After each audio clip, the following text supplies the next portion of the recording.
इसके बाद हम पढ़ते हैं कि कौन कौन से हार्मोन जो है वो रिस्पॉन्सिबल होते हैं,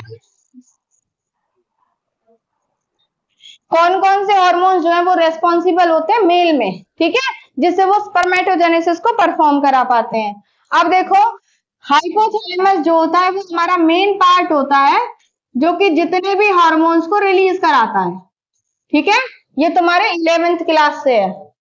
हाइपोथैलेमस जो होता है वो अलग अलग हार्मोन्स को रिलीज कराता है, और उनको रिलीज कौन कराती है, जितनी भी ग्लैंड्स हमारी बॉडी में प्रेजेंट होती हैं।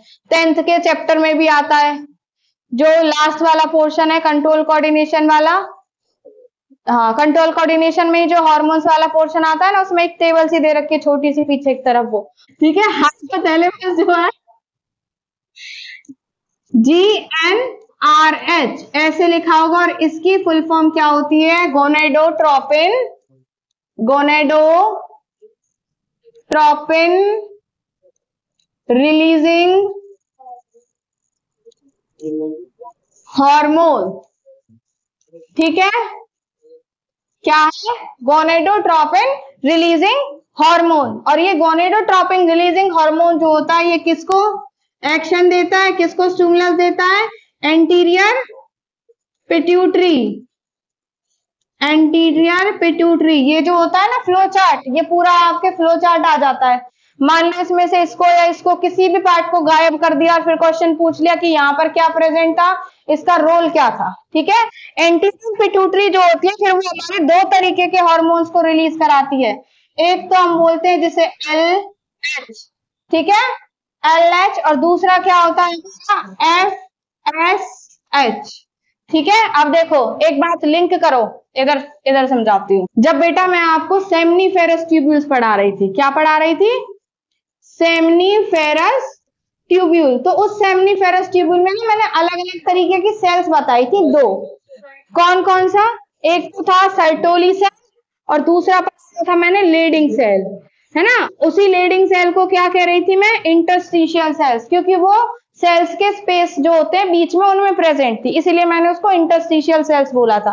अब देखो H कहां, इसमें, ठीक है, लिंक कर ढंग से, H इस लीडिंग सेल में, तो LH हार्मोन जो है वो कहां पर जाकर के रिलीज होगा, लीडिंग सेल्स में। बताया था कि लीडिंग सेल्स में एक हार्मोन रिलीज हो रहा है जिसका नाम क्या था, एंड्रोजन। कौन सा था, एंड्रोजन को रिलीज कराते हैं। और एंड्रोजन का भी पर्टिकुलर पार्ट कौन सा था बेटा, टेस्टोस्टेरोन, ठीक है, उसका भी पर्टिकुलर पार्ट कौन सा, टेस्टोस्टेरोन, जो कि मेल कैरेक्टरिस्टिक्स को मेंटेन करता है, इसके साथ साथ स्पर्मेटोजेनेसिस को भी परफॉर्म कराता है।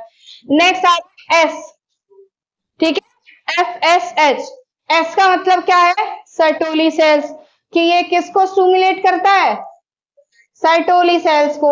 और सर्टोली सेल्स का काम क्या होता है, हाँ, न्यूट्रिशन देना, किसको, स्पर्म को। कैसे न्यूट्रिशन देगा बेटा, स्पर्म तो बनने के बाद बाहर आ जाता है,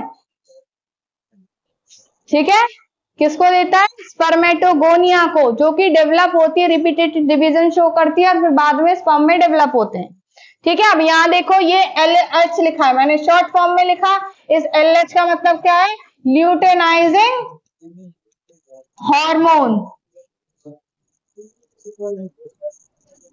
ठीक है। दूसरा मैं आपको पढ़ाई हूं FSH, मतलब F मतलब फॉलिकल